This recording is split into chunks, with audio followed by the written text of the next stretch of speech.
Сәлеметсіңдер ме балалар? Бүгін сендермен математика 1 сынып 10 сабақты өтетін боламыз. 10 сабақ 5-ке дейін санау. Яғни 5-ке дейін санайсың, қосасың және азайтасың. Балалар, бірінші тапсырмаға назар аударайық. Бірінші тапсырма 2, 3, 4, 5 сандарының құрамын айт дейді. Балалар, үйшіктерге қараймыз. Бірінші 2 санының құрамына тоқталайық. 2 санының құрамы, яғни 1 қосу 1-ді ғана құрайды. Дұрыс па балалар? Бірінші үйшігіміз 1 қосу 1 болады 2. Енді екінші үйшікке қараймыз, ол 3. 3 санының құрамын айтамыз. 1-ге 2-ні қосқанда 3 болады балалар, және 2-ге 1-ді қосқанда 3 болады. 3 санының құрамы осындай болады. Келесі 4 санының құрамын қараймыз.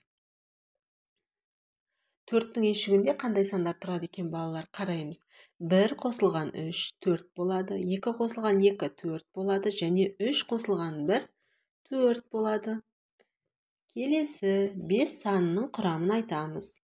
5 санының үйшігінде балалар 1 қосылған 4, 2 қосылған 3, 3 қосылған 2, 4 қосылған 1.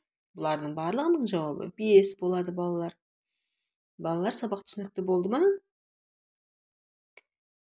Келесі тапсырмаға назар аударайық. Екінші тапсырма ауызша есепте кез келген мысалды жаз дейді. Ал балалар, кез келген 4 мысалды жаз дейді. Қараймыз. 1 қосу 1 2 болады. 2 қосу 1 3, 3 қосу 1 4, 4 қосу 1 5. Келесі 1 қосылған 2 3 болады. 2 қосылған 2 4 болады. 3 қосылған 2 5 болады. 1 қосылған 3 4 болады. 2 қосылған 3 5 болады. 1 қосылған 4 5 болады. Ал балалар, келесі азайту амалдарын өздерің есептеп шығарыңдар. Ал дәптерлерімізге осылардың арасынан кез келген 4 мысалды жазыңдар. Мен осы мысалдарды жазып қойдым. 2 қосылған 1 тең болады 3, 3 қосылған 2 тең болады 5, және 4 азайтылған 2 тең 2, 5 азайтылған 3 тең 2 болады.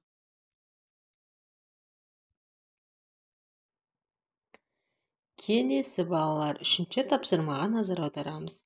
Сурет бойынша мысалдар құрастыр және жаз дейді. Балалар, қараймыз. Бұл жерде қызыл алмалар бейнеленген екен. Бұл қызыл алмалардың барлығының, осы көрсетілген суреттердің барлығының қосындысы 5-ке тең болады екен. Оларды қалай істесек болады? Қараймыз. Бірінші суретте 4 алма және 1 алма, яғни 4 қосылған 1 тең болады 5. Екінші суретті қараймыз. 3 алма және 2 алма, яғни 3 қосылған 2 тең болады 5.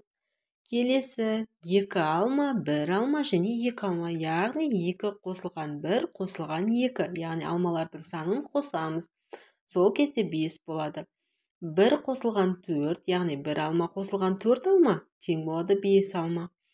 Келесі 2 алма қосылған 3 алма тең болады 5.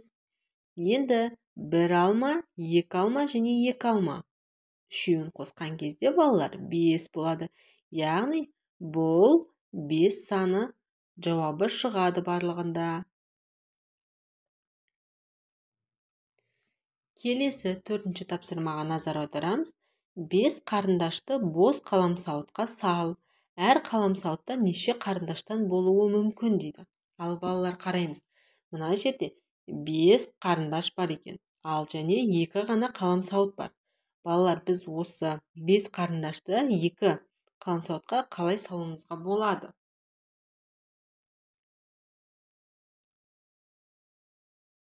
Енді қараймыз балалар. Біз бір қаламсауытқа біреу, екінші қаламсауытқа 4-еу салуымызға болады. Дұрыс па балалар? Бізде барлығы 5 қой. Біреуін бір қаламсауытқа, 4-еуін бір қаламсауытқа салуымызға болады. Және біреуіне 2 қарындаш, екіншісіне 3 қарындаш салсақ болады. Яғни оның да жауабы 5 болады. Немесе 3 жасыл қаламсауытқа 3 қарындаш саламыз, қызыл қаламсауытқа 2 қарындаш саламыз. Сол кезде 5 болады. Және де жасыл қаламсауытқа 4 қарындаш салып, қызыл қаламсауытқа 1 қарындаш салсақ болады. Ол кезде де жауабы 5 болады. Балалар, бүгінгі 10-ші сабақ сендерге түсінікті болды ма?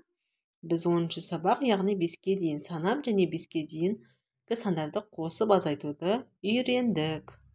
Балалар, сабақ түсінікті болса, каналға тіркеліп, лайк басып, комментарий жазуды ұмытпаңдар. Сау болыңдар.